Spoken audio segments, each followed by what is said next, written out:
Legacy and Leadership podcast. Today, we do not have less on the podcast. We have more because we have the Allie Moore on the podcast today. If you don't know who Allie Moore is, you need to. Allie Moore is amazing. She is an AC this summer. Yes.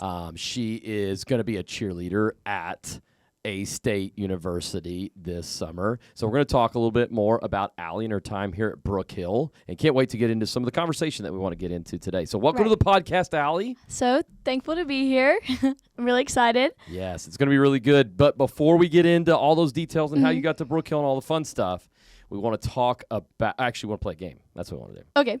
We want to play a game. How good are you at games?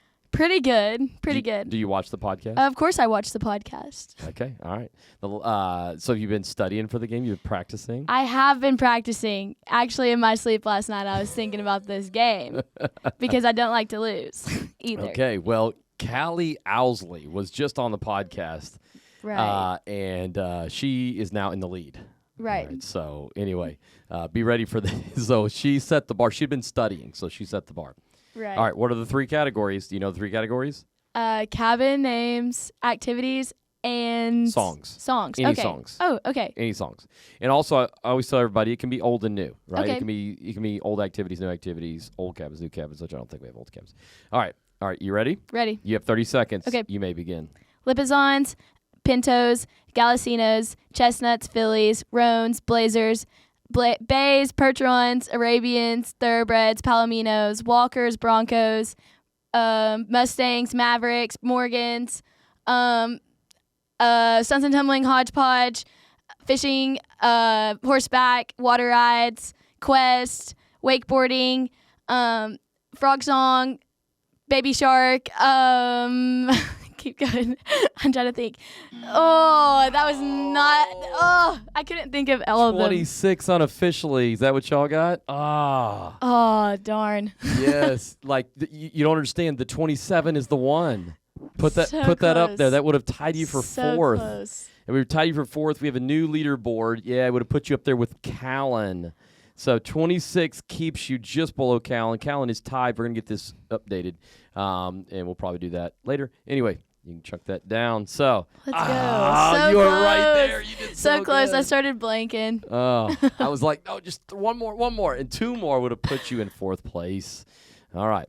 Okay, so Allie Moore, how did you get to Brook Hill? Where are you from? How did you get to Brook Hill? I'm from Texarkana, Texas, and so I grew up with a great group of friends, and we all went to elementary school together, and they always sang Brook Hill songs on the playground, which I was a competitive gymnast, so, like, my summers were never free, but I was like, how do y'all know this Beaver song? I was obsessed with it, and I was like, I want to learn it, too. I want to be a part of everything, and so eventually I actually quit gymnastics, and I was like, hey, Mom, I want to go to Brook Hill, and she was like, I was a camper there for 1 year, and she was like, I think you'd love it. I know. Why didn't she send me in the first place? I don't know. But then I came going into 7th grade, so I was a later camper, and I absolutely loved it. I was like, I just need to keep coming back. And, like, I was the camper that was bawling in the corner every single time whenever it was closing ceremonies. The ugly cry. I was the ugly crier. Still am till this day. That's the Jensen. I call it the Jensen. She is the ugliest crier ever we've had. So right. All right, so 4 years then. Yes, 4 years as a camper. Out of 6, 7. Come on, Mom. I so know. the Beaver song, that's what did it for you. That's what's Something, popular right. in the elementary right. playground of Texas High or whatever. Yes. Texas High, is that right? Yes, we went to a small elementary school that's in our district. Okay. And we were called the Morris kids, and, like, they would be at recess. Morris. Yeah, where Morris, Claudia taught. Yes, where Claudia teaches. Okay. And they would just be singing the songs, and I'm like, I want to join in. And they're like, you got to come to Brook Hill. And I was like, well, if you want, yeah. I was like, I guess I gotta sacrifice something. All right, so I didn't know that that's what's being sang or sung or whatever on the Morris Elementary playground. That's so fun. Very So much do you remember what your first cabin was? Yes, Lipizans with KDK. Oh. It Songs was with KDK. How was that? amazing. I wrote her letters. I also wrote the counselor's letters. I love and that. she wrote me back, and I still have the letters to this day. They're in my room. Okay. Yes. Now, do you think are we done with the era of the letters? Is I it now? don't want it to be over. Is it now just? Are we just gramming now? Is it just DMs now? Or are we still writing letters? You write letters? Okay. I love letters. Yes. Okay. All right. That's really cool. But Yeah. that just means so much. So you loved it. First year you loved it. What Yes. Can you recall what stood out to you? What was it for you? I just the love. Like, I come from a home that a broken home, so like my parents are divorced, and just being able to feel loved 24/7, and then just having amazing people to look up to, because I don't feel like I've ever, until Brookhill, had a spot where I'm looking up to somebody that's older. Besides like gymnastics, yes, you look up to the older kids, but like you are really looking up to these counselors, and you're like, wow, I want to be them. Like that year I got saved on the hill, and it was just it was amazing. I just kept coming back and just wanting more and more and more, and every single year it kept getting better. I was like, goodness, I got to come back as a red t-shirt too. I was like, if it just keeps on growing, then I don't know. That's amazing. So this is where your faith came alive. This is where my faith came alive. That's yes. amazing. You know, Callie and I were talking about this in the podcast, just about what it means to have a college student, or even like senior in high school, right? Who you're like, I'm almost going to be there. That's not too far from me. Right. You know, it's not like these adults, right? These old people, right? It's a college student who you can look up to. That means a lot, doesn't it? Yes, 100%. And I'm the oldest child, so like really looking up to them because there's no one else to. Absolutely. So can you name your 8th, 9th, or I guess 7th, 8th, and 9th grade counselors? Yes. You know what okay, so it's Katie K. Then I had Sam, which was legendary. How did you get all the best ones right there? That's I don't know. I just lucked out, I guess. And then I had Emily McMaster as my first JCT sweetheart year. from Texarkana. Yes, and so that was really fun because she was going to Texas High, and so was I, and it was just like, it just felt like home in her cabin. And then my graduate summer, I came from that Percheron bunkhouse and with Maddie K. So I just feel like I lucked out all 4 years that I was a camper with the best. Absolutely. Yeah. And so each year was just so special. Yes. You know, could you kind of wrap up your overall camp experience? You know, what did that mean to you? And then we'll move on from there. But what did that mean to you? It meant home away from home. Okay. Like every single time I came here, I knew that no matter what was going on in my life, that this is a safe place and these people are here to help me. And I'm here to have fun and forget about the other things of life. Like, especially I love that I didn't have access to time or technology. Yes. Like, that is my favorite thing, to just let go of those things and then just come back into where I left off as a new person. Like, I felt different every single time I came back from camp. It's a great detox. Yes, that is for sure. From technology. You know, and I hear a lot of people say, oh, no, kids can't do without phones. I'm like, at Brookhill, they love it. They love it, yeah. Yeah, I think if you're more fun. Oh, you know, Brookhill's more fun. 100%. Right? 100%. I'll put down the lesser thing to be with the more fun thing. Right. So, right. Yeah, I love that. So what made you want to become a JC? I was really conflicted at first, actually. Okay. Maddie K obviously really set that path for me, and she was like, you're amazing, please come back. But in between my graduate summer and my first year as a JC, I went through this really hard thing, and she was like, hey, I just want you to apply. Like, I just want you to get 1 week. And I remember coming that summer, and I cried right before. I don't know if you remember this, but I cried right before I was supposed to work. And you're like, I heard some people didn't get some good sleep that night, and that was me. And you're like, I heard that some people were really nervous, a little bit upset. And I was like, oh, he definitely heard about me crying. And Maddie was like, you're in my cabin. You're a JC in my cabin, so it's going to be even better. And I was easy. like, oh, okay. Yeah. So I don't know what was up. I just didn't feel like because I wasn't a camper for that long. I mean, some people only come their graduate summer. I couldn't imagine that. But, like, I just felt like I was like, some people may be better than me. I always am comparing. So it was the I'm not good enough yes. kind of thing. Yes, and I didn't even give it a try yet. That is common for most people. And, you know, I think it's because we look at the counselors and we really look up to them, and we think, I could never be them. Right. But what's funny is they all sat where you sat. They weren't them when they were your age either. Right. They grew, you know, over the years. But I think that is classic where But I think that's where the enemy hits us, where Yes. where he's like, you're not good enough, and that could be with anything. You're not Right. good enough to be a cheerleader. You're not good enough to be a counselor. You're not good enough to do anything, and that it's just a lie in our own head to hold us back from the giftings that are in there and developing those. Right. Yeah. So that's what it was for you. Okay, yes. nervous. Yes. Nervous. Very nervous. But Maddie K made that first week awesome. Oh, 100%. 100%. I have no idea where I'd be without her and her leadership and just all of that. So, What do you feel like you've learned from her specifically? Can you think of anything? specifically, just learning that nobody's perfect. I always, until my graduate summer, I just kept on having this like perspective that the counselors were perfect. And although it wasn't portrayed that way, my mind was like, you Sure. are perfect. Sure. You are living for Christ. Like, it is just, everything is going like perfectly in your life. You don't have any struggles. Yeah. And Maddie was like, she was just so real and she was so fun. And Good. I was like, man, like, I just love to be around you because you are it. Like, that's how I like tell her all the time. Like, you are the it girl. Right. And, and then coming to her with personal life stuff, and she helped me through that. So it's just been a big mentor helping me navigate through life, definitely, since Good. going into my sophomore year now. Well, Craig Rochelle, I'm a big Craig Rochelle guy. If you're Mhm. around me enough, I'm going to give you a quote. But he said, people would rather follow a leader who's always real than a leader who's always right. Right. And That's so true. Maddie K being real, Yes. right? And I think you feel like, okay, that's attainable. Yeah. We're not perfect as leaders. We don't know everything. And I Right. think people would rather follow people who are real. That's so true. So I think that's super good. So good first week. And then did you work any more that summer? I or was that did. it? Stuart asked me to come back to kitchen the next week.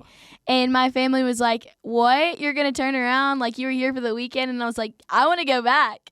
And then that's how I met Addison Sutherland in the kitchen. And so I'm telling you, becoming a red t-shirt, you meet your lifelong best friends. That is Come for on. sure. I'm not even on all summer staff yet. And I absolutely have my best friends set for life. I love that. Yeah. Well, I think, when you're younger, you're friends out of location. Yes. Hey, I we agree. just all go to the same school. We all go to the same church because it's where my parents live, right? Yes. But then as you get older, you become friends based on principle, Yes. right? So I'm now choosing where I'm at, but now I can start picking people that we're going in the same direction. Right.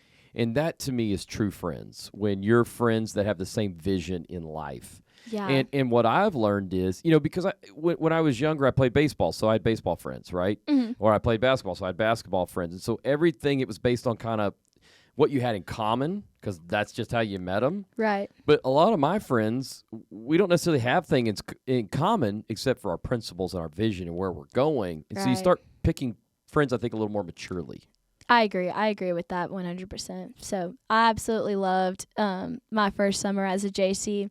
And then I came back as a Yes. second year. Okay. And I wasn't expecting to work as much as I did. How many weeks did you work? I second year? worked 5 weeks as Okay. a second year, and it was the absolute best summer of my life. I love that. And then this summer, you applied to be a half summer AC. And Yes. this is where I want to kind of start getting into what we were talking about, because you did apply for all summer this Yes. summer, Yes. and it just didn't work out Right. for training. Yes. Yes. So I actually had high school, all these graduation requirements for the last 2 weeks, and I just wanted to be in cabin. I was like, hey, cabin is just where I feel like I'm at home. So it just didn't work out. But I am beyond thankful that it did not, because this summer has been a summer of growth. And I do not think that I would be able to lead a cabin to my full potential if I was in there this summer. And how many weeks have you worked this summer? 7. 7 weeks. Half summer, 7 Half weeks. summer, 7 weeks. Yes. Yes. Yeah, so basically we had you working half the summer, and then we needed more help than that. And Right. so you came in and plugged some more of those holes.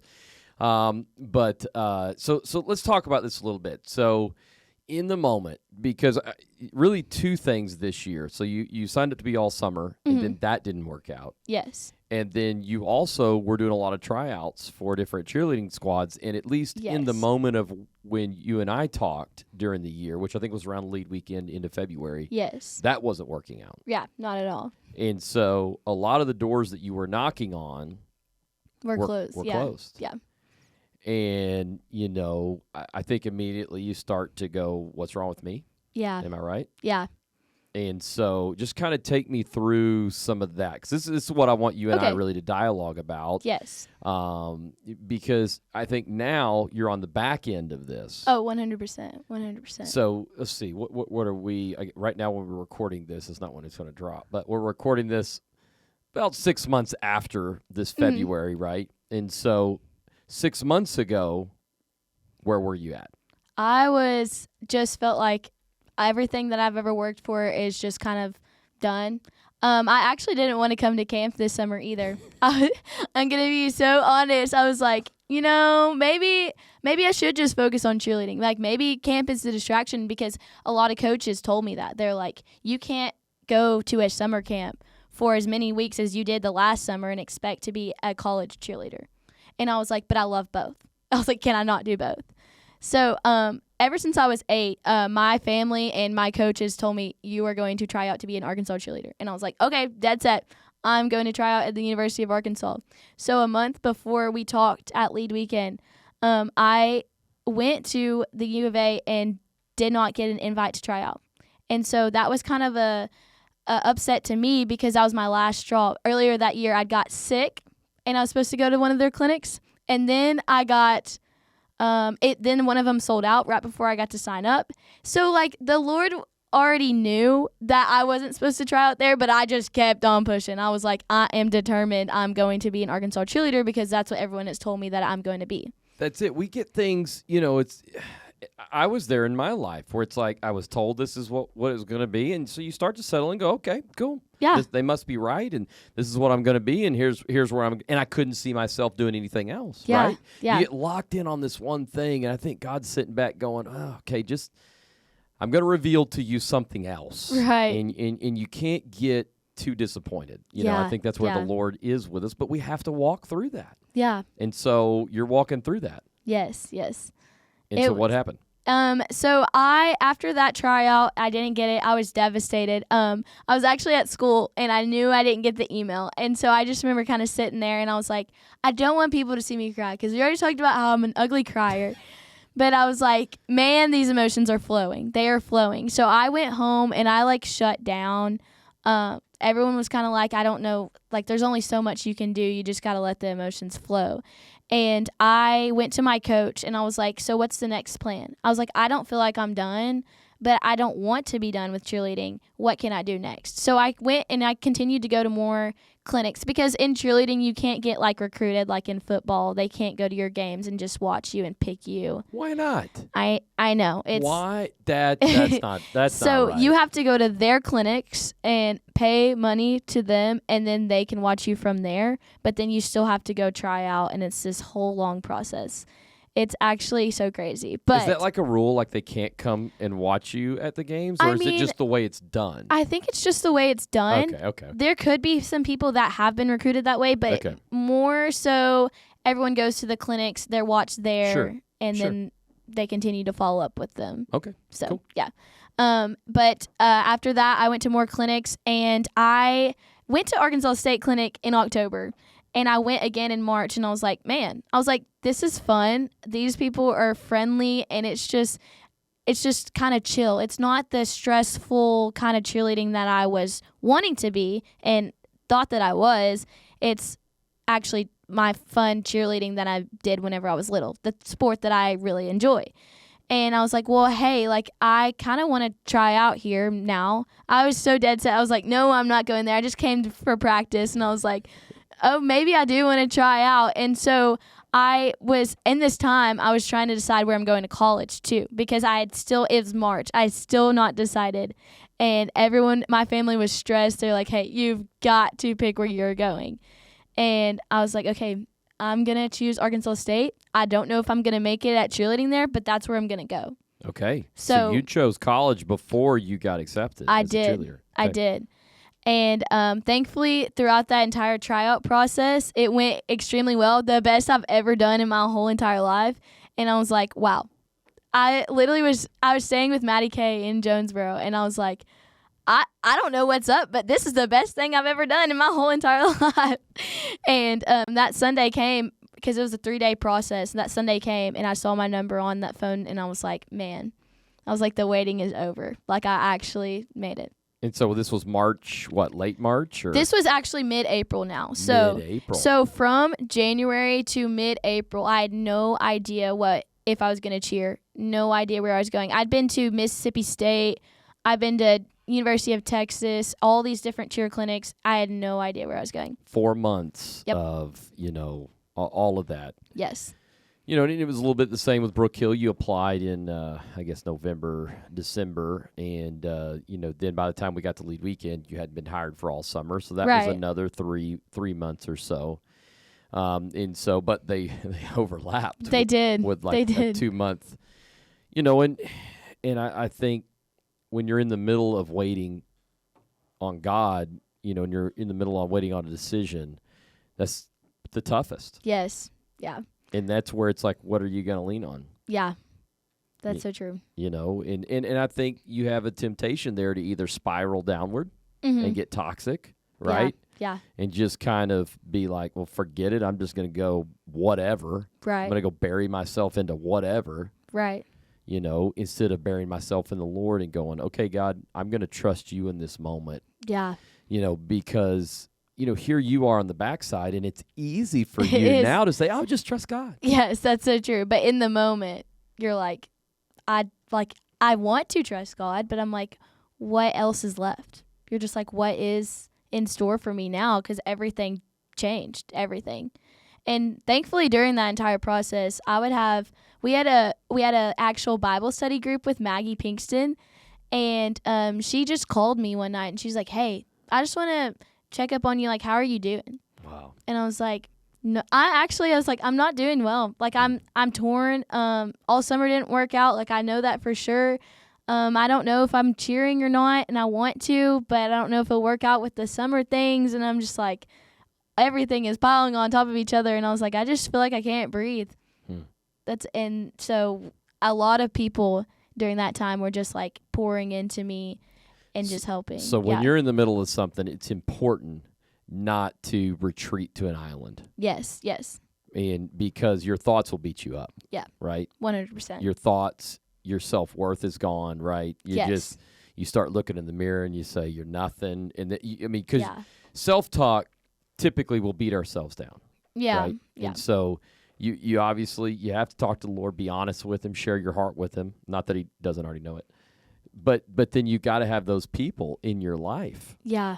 And so that was kind of your journey. Is that what helped it for you? Yes, 100%. The people just continuing to, like, hey, your race isn't done. Like, you're still, we're going to drag you to the finish line kind of thing.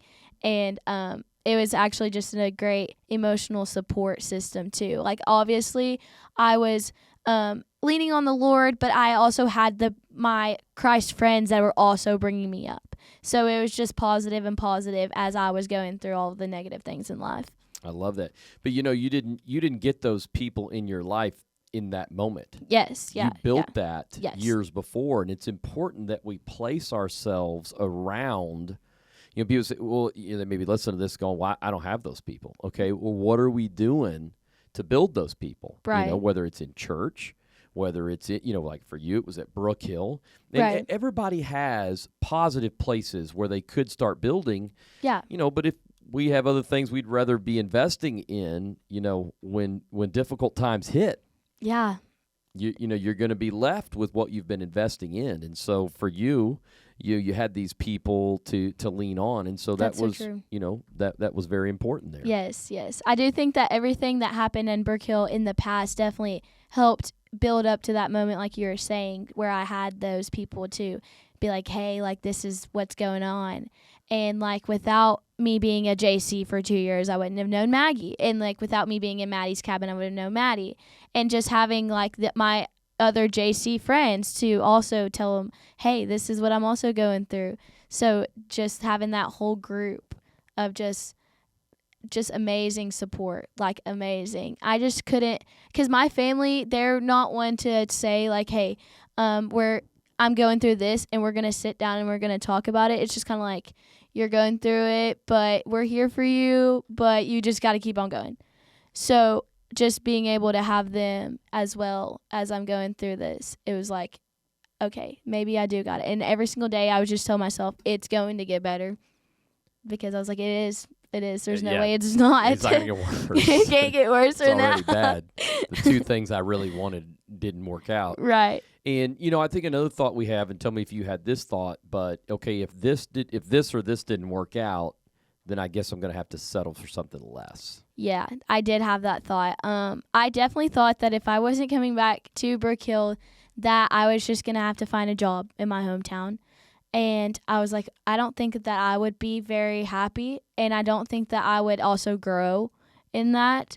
And then if I didn't cheer, I was kind of afraid that I would just kind of lose who I was. Mm-hmm. Like, not saying that cheer is my complete identity, because That's right. it's not. No, it's just a tool. But I just felt like without everything just continuing to spiral down, that I would lose who I was, and I was afraid that I was just going to become like a zombie. Yeah.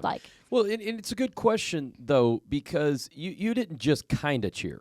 Right. And it's a good question to go, okay, well, God, why did I, and not that there's anything wrong with putting as much time as you did into it and then being done at the end of high school. I mean, it doesn't mean, but you start to ask, okay, God, why? Yeah. Why do I have the skills that I have? Because you're good, right? You're probably one of those people that can throw the top of the building. You know what I mean? You're probably not a base. You're probably a flyer. I am a flyer. Yeah. You probably soar up there, but which I have never seen any films, so I probably need to see some cheerleading. You got to come to an Arkansas State game next year. Yes, come I do. on. Actually, I think Tyler has a box, so I will. Oh yes, okay, come on. Tyler does have a box. I've sat in their box before. Let's go. Yeah, I'll tell you so whenever I'm cheering. Okay. All right. Well, then do y'all not cheer at every football game? Since I'm a freshman, no, because it's like seniors get priority. Oh. But you also have to like work your way, even though you made the team, you have to work your way up. Okay. So I actually enjoy that, because I'm like, you're not being handed everything in the beginning, and you still kind of have to like work hard. Okay. So, yeah. All right, then let me know. Mark the schedules, and I'm going to see if I can come to one of the games. But like last time, they had the little box area where I could do the all-you-can-eat fajitas. It was nice. And we were on literally the front row. We got to go down when they were doing the pyrotechnics. In fact, it was like the first time they had upgraded it, and the field caught on fire. It was awesome. It was the coolest experience. We're down there in the field, it caught on fire, Right. We got to high-five the players, so we were in, so. Yeah. Anyway, it was pretty cool. Anyway, that was my Red Wolf experience. Just to go back to this a little bit, when we're talking about less, I think, and not just in your situation, Mm-hmm. Brook Hill cheerleading, whatever, but, friends. Okay, God, why did these friends leave my life? I guess I'm going to find lesser friends then. Yeah. Or you're in a relationship and you have a breakup and you're like, they were the most amazing person. I'm never going to find anybody amazing. And so, okay, God, I'm just going to have to settle for less. And what's crazy is that's not who God is. Yeah. God is never the person that when a door gets closed, he's going to open a lesser door. That's so true. That is so true. That's just not who God is. But, right. But when you're living life, you get comfortable with where you're at, right? Yes. You're comfortable with what is known. Yeah. We're comfortable with and so cheerleading and U of A, the dream, you were comfortable with that dream. Yes, that's very true.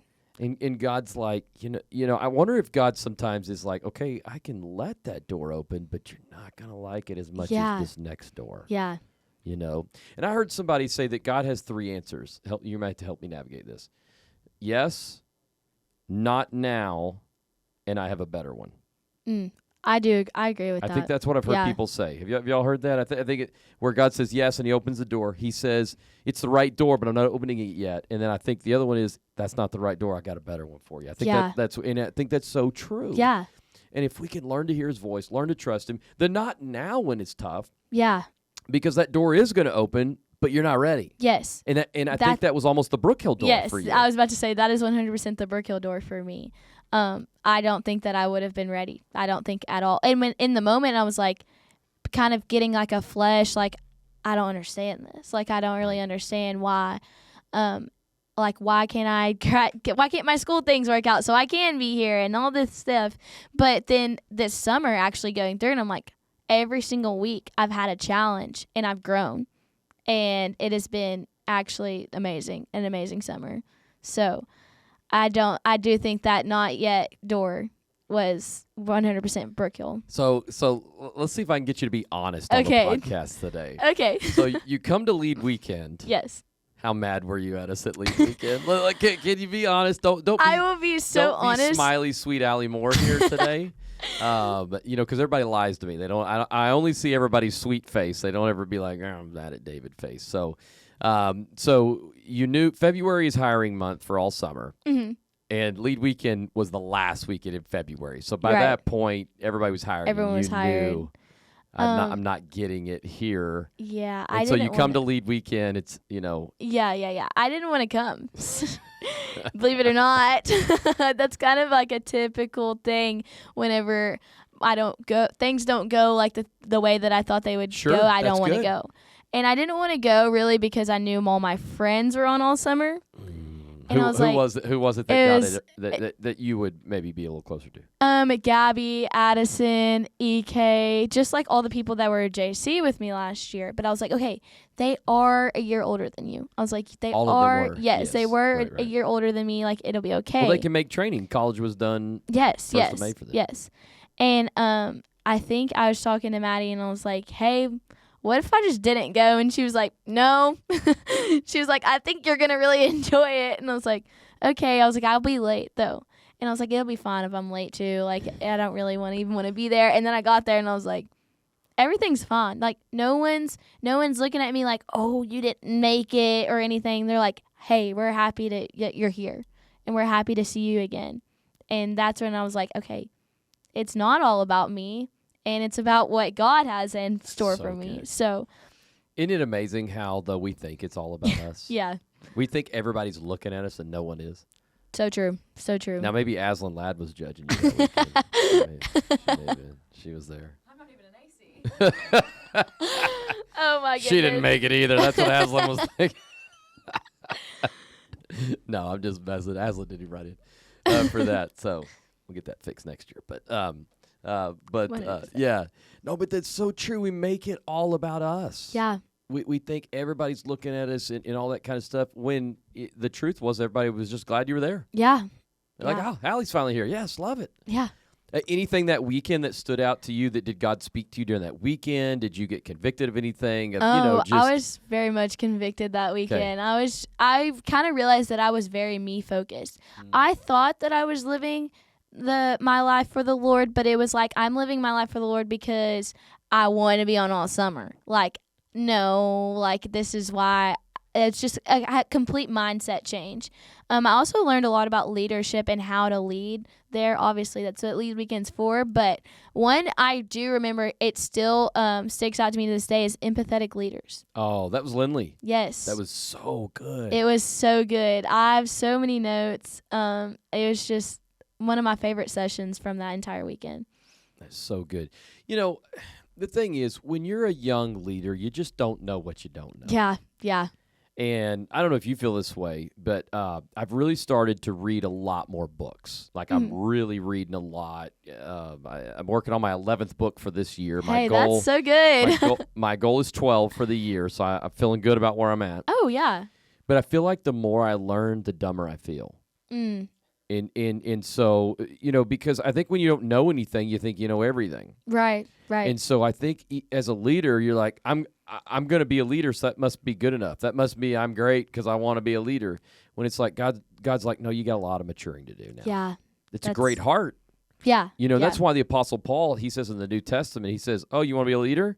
You want to be an overseer, he says. I think it's in Timothy. And he goes, all right, this is what it takes. This.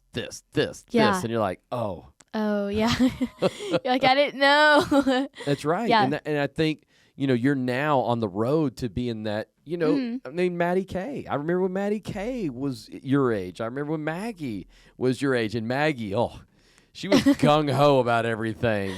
She was all pumped about it. It was a little too aggressive. It's like, Maggie, Right. But you see how God is, the process. Yes, And yes. I think you've been through the process this year. Yeah. Process of trust, growth, humbleness. Yeah. Right? Yeah. And perseverance. You got to keep going. Yeah. Yeah. when you don't see it, when you don't understand it. And so, but you can't get upset with the process. And I think your response was very natural. I don't want to go to lead weekend. Yeah. No, forget it. Okay. Well, if I didn't get, but like you said, if I didn't get my way, then forget it. I'm not going, right? Yeah. And so you get to lead weekend, and then we finally, about halfway through the weekend, we have a talk. We do have a talk, and I'm telling you about how the cheer process goes, and I was like, I'm not sure if I'll cheer in college, and you're like, half summer AFC, and I was like, yeah. I was like, okay. I was like, I think that'll be good. I was like, I think that's probably what I needed most than being a senior counselor. And then after that, I was like, okay, I'm going to be a half summer AC. And everyone was really excited about it. I remember coming downstairs and I was like, woo, first AC hire. And they're like, yeah, we didn't even know you're doing that this weekend, like at all. And it was just we knew. We had talked about it the whole time. I think it was me, you, Maggie, and Maddie K, or just Maggie? Just Maggie. Okay. Just Maggie. So I just went downstairs. They were playing a game of triggers, and I interrupted it and was like, guess who's going to be here half the summer? That's awesome. So I felt very much like kind of rebooted just a little bit there. Just like, hey, it is going to be okay, and you are going to come back to Brook Hill. You aren't going to go work somewhere in your hometown. That's right. Where would you work? Where would you work? So I actually worked at Chick-fil-A. Okay. Yes. So I was like, I'm going to go back to Chick-fil-A. Chick-fil-A. There you go. But those uniforms in the summer are not it. Not no? it. Okay. Where did you have to work on the outside? I did. Okay. I did. I was the people person that took the orders with the iPad. Oh. But I had Chick-fil-A last night. Yeah. I walk up, I just go, David, before they can even ask me. Right. I love when people do that. I'm like, oh, got it. Like, you've been here before. Right. But I was like, I would want to be here. That's where I want to be. Although I did enjoy that job for a little bit, I want to be with the kids. Good. Yeah. What would you say to somebody who right now might be just in the middle of it? It's not working out. Whatever it is that they wanted to work out, it's not working out. I mean, it could be family, it could be future, it could be friends, right? The three, the three things right there. I mean, family, future, and friends. It's probably the three things that I get the most requests with high school and college students for prayer. Yeah. What would you say to somebody, because it's so funny. They can hear your story and get a little hope, but they say, yeah, but I'm different. Right. It's not going to work out for me. Right. What would you say? Definitely. During this entire process, I think I prayed every single night, God, your timing, and just continuing to use him to and pour into yourself, and then get others to pour into you, and just continuing to create a positive environment, even though everything around you is negative. And it's not really a distraction, but I like to say it is a distraction from the bad thing that's going on from your life, and just using that and just living in that moment, just using that to your best advantage, because that's what I did. And I knew every single day I was still going to wake up. So it might be fixed, it might not, but I'm going to allow that him to work on my life whenever he is ready. And my friends are going to continue to pull me up, and I'm just going to continue to do the things that I love to do. And I'm not going to give up yet. I'm not going to give up until it's said it's time. So, well, and for you, that was the whole second half of your senior year. Yeah. I mean, how sad if, and it's easy to do, to let it ruin your entire present. Right. Because of your unknown future. Right. It's easier said than done. I get that. But it's important that we just stay faithful where we're at. Yeah, that's so true. I mean, stay faithful, because in that competition season for high school cheerleading in the spring. Yes, it is. It's actually. I know me some cheerleading. So you do. Hey. I went to compete the weekend before I was supposed to go to Arkansas. Wow. So I'm riding in the car with my coach, and she's like, how are you feeling about Arkansas? And I was like, not good. I was like, I don't feel prepared, but I'm going to go. Because weirdly, during my senior year, I got sick all the time. Stomach virus, flu. It just was all hitting at the worst times, too. And so my body was tired. It was tired. And I was like, I just don't feel like I'm going to do that great, but I'm still going to go. Mm-hmm. That's right. Yeah. That's right. And you just have to be where you're at. You Yeah. can't let that wreck your present. You know, as you look back, it's easy to see what God was doing. Yeah. But when you're in Yeah. the middle of it, You can't. no. I feel like you're kind of blinded. That's like the way I felt is I was just so blinded by the fact that I didn't make the goal that I just wanted to sit down and stop. But even in the blind, you just got to still go on with it, trust him, and keep walking because that's just the way life goes. Like, I mean, nothing's perfect. Nothing's always going to go your way. And I think that's where it really hit me because I feel like I do feel like things did go my way. Majority of my life, I was like, come on, championships, like all this stuff, just winning. Obviously, there's some hard fall, but that's where I just realized, like, this is life. And winning all the time didn't make you stronger. Right. No, it didn't. This Yes. made you stronger. Yes. You know, and you're going to, and this probably is preparing you for something, you know, we have to get stronger in order to face the bigger things. Yeah. And so, you know, if you win all the time, you actually can be a little weak. Right. You know, because Right. if everything goes your way all the time, you're not getting stronger doing that. It's Right. resistance. Yeah. Right? Yeah. It's when it's difficult that it makes us stronger. And now, you know, cheerleading this year at A-State, you may have moments with your teammates. You may have moments, whatever. You're going to have to push through those moments. Yeah. And this year probably helped you push through even more, right? I agree. I felt going into my senior year, I like kind of felt like the top dog, and I actually don't like that feeling because I'm like, who am I competing with? Like, how am I going to grow? And so now that I'm at A-State, I know I'm not top dog, but I know that I'm working to be up there. Good. And so that's what the difference between going into senior year and college cheer is. I know what I'm supposed to be working on, and I know that I do have to continue to work hard. I can't just kind of slack off and still be good. So I love that. Yeah. Well, I hope today was very encouraging for anyone who listens, you know, because me too. I think it was so good, you know, what you shared. And once again, you said that when you heard Maddie Kay being real, that it helped you. Yeah. You know, and I think there's people that definitely look up to you here at camp, and they might think, oh, Allie Moore's got it all together. You know, definitely not. You know, but none of us do. Yeah. None of us do. Right. And so I love the podcast because we're able to get on here, be real. Be real. Yeah. Not be real. Not be real. But you know, to be honest about where we're at, and so great job. Great job. Proud of you. Thank you. Glad you went to lead weekend and weren't too upset with me. I'm glad I wasn't that upset either because now where would I be? Like, see, exactly. Forgiving heart. Exactly. So anyway, proud of you, Allie. Can't wait to see what God does this year at A-State. We'll try and see if Tyler's got some box seats for me. Yes. So thank you for being on the podcast today. Thank you for having me. Life, Legacy, and Leadership with the Allie Moore.